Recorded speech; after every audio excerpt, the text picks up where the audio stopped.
A paz de Deus, meus queridos irmãos, no precioso nome do Senhor Jesus. Então vamos prosseguindo respondendo ao nosso querido irmão Queiroz. É o 6º questionamento, que eu já respondi um pouco no vídeo anterior. E eu agora vou dar o arremate. Ele faz a seguinte pergunta: qual parte da Bíblia fala sobre o véu das prostitutas de Corinto? Põe 2 interrogações. Depois ele mesmo responde. Livro das Heresias, capítulo 171b. Então, eu voltei a esse assunto, porque lá no blog dele, tem uma pessoa que fez uma afirmação, e ele ficou bravo, ele respondeu o seguinte: olha, rapaz, você vai pesquisar primeiro antes de escrever as coisas. É o caso aqui, o Queiroz, vai pesquisar a história, meu filho. Viu? Para descobrir que o uso do véu, a recomendação, o preceito a respeito do uso do véu, tá? Era um problema local da igreja de Corinto. Por isso que você não vê isso nas outras cartas. Isso é a coisa mais lógica do mundo. Outra coisa também, presta atenção, vou repetir para você entender. Preceitos são preceitos, podem ser mudados. As doutrinas não, as doutrinas são universais e permanentes. Tá? Elas não mudam, elas valem para todo o país, todo lugar, toda cultura, toda nação, entendeu? Meu filho, preceitos são como os contidos aí nas listas secretas de ensinamentos. Você vai examinar as listas secretas dos nossos anciãos? Já estão aí na internet.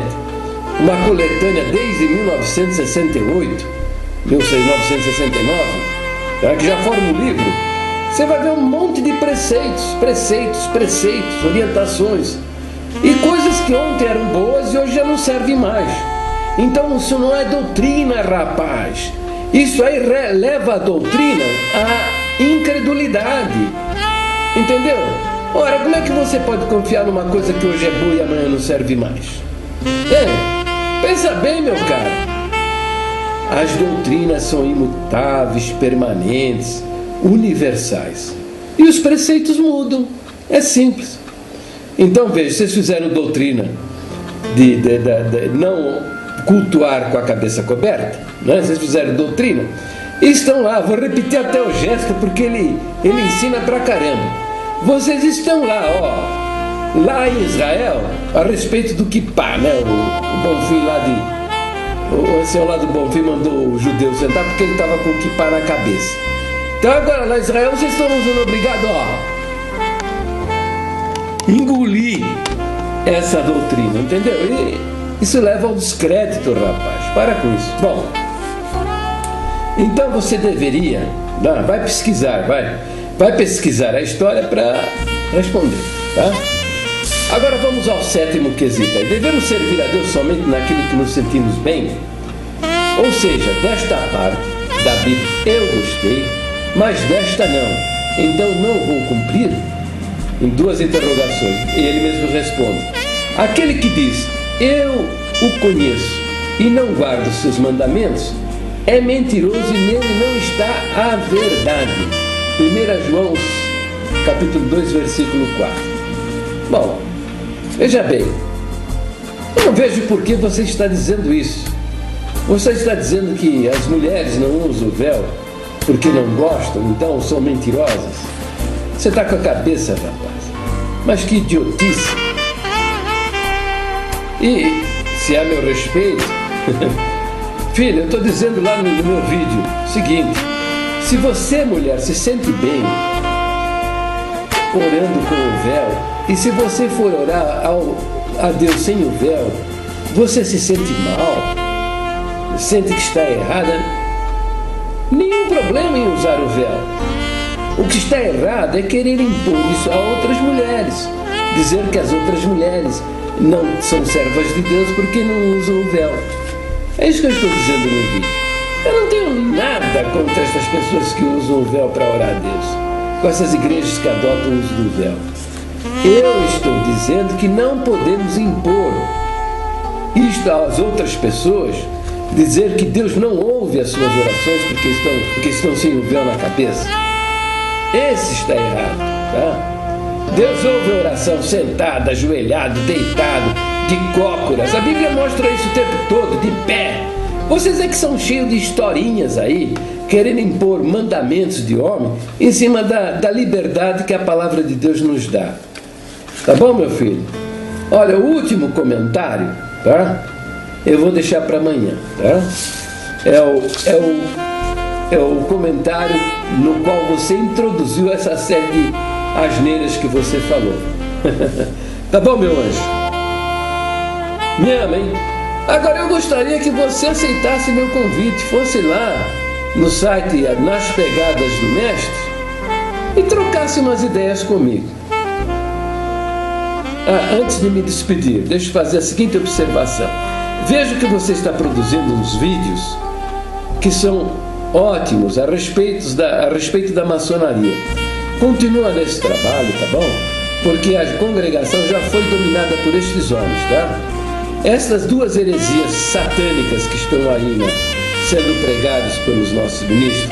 Primeiro, que a Bíblia não é a palavra de Deus, a Bíblia contém a palavra de Deus, tá? Isso aí está escondidinho, bem do jeito que a maçonaria gosta, tá? Foi feita alteração no estatuto, mas até hoje eles imprimem os inários com o primeiro ponto de doutrina que diz que a Bíblia é a palavra de Deus, com a redação de 1927. Então, deste jeito, eles estão fazendo um estelionato.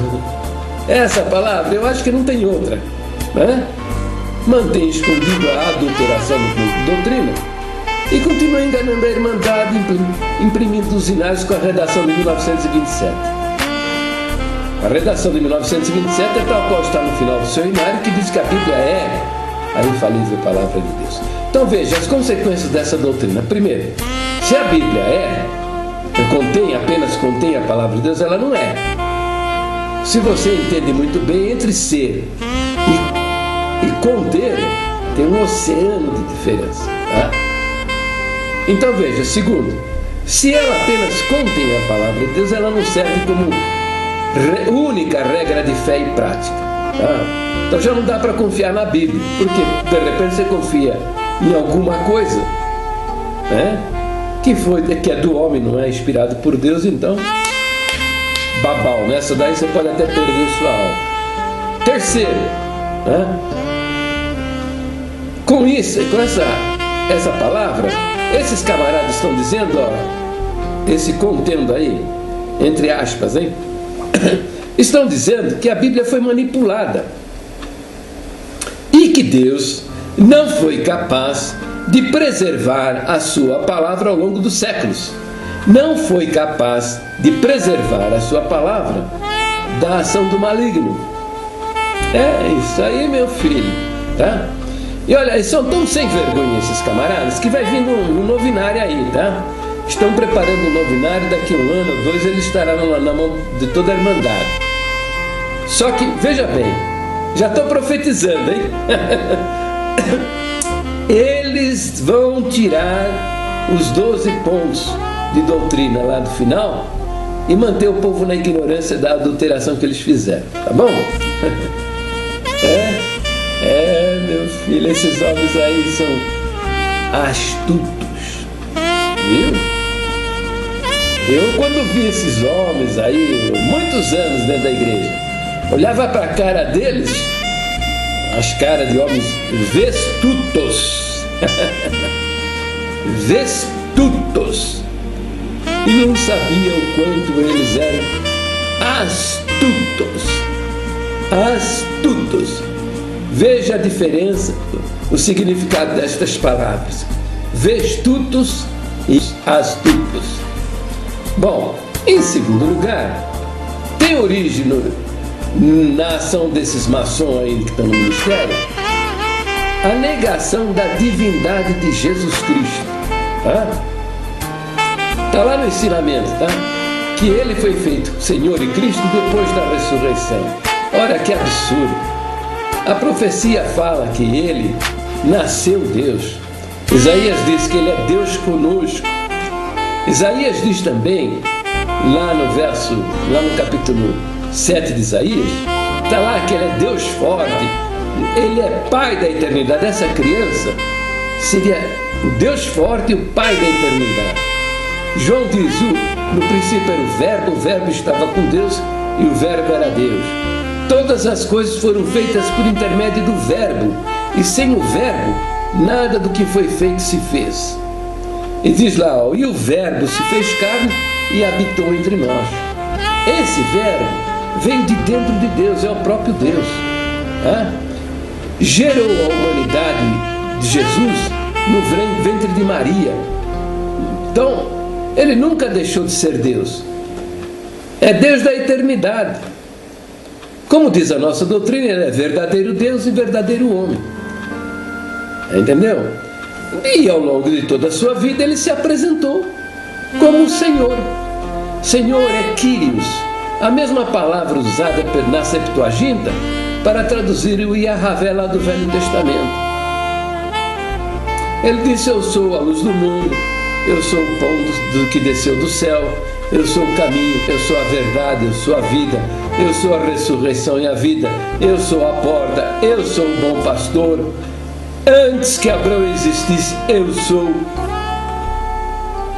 Ele se apresentou como Cristo o tempo todo, na beira do poço de Jacó, na conversa com a mulher samaritana. Quando a mulher disse, sabemos que quando o Messias vier, ele nos ensinará todas as coisas. Jesus respondeu, eu sou, eu que falo contigo.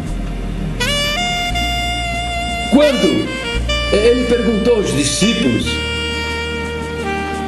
o que diz o povo a meu respeito? E eles disseram, um diz que você é Elias, outros dizem que você é Jeremias, outros dizem que você é um dos profetas do Velho Testamento. E vocês? Ele quis saber o que os discípulos pensavam a respeito dele. E vocês? O que pensam a meu respeito? Pedro se levantou de imediato e disse, tu és o Cristo, filho do Deus vivo. Se ele não fosse o Cristo, ele diria, Pedro, peraí, calma, eu ainda não sou o Cristo, eu vou ser o Cristo. Não, mas ainda não. Ele falou, bem-aventurado és, irmão Barjona, porque quem te revelou foi o Pai. O que os anjos disseram aos pastores quando Jesus nasceu em Belém? Os anjos disseram, eis que vos trago boas novas que serão de grande alegria para todos os povos. É que vos nasceu na cidade de Davi o Salvador, que é Cristo, o Senhor. Entendeu? Então, estes homens da maçonaria, sabe, eles influenciaram o ministério e botaram isso nas listas secretas de ensinamentos.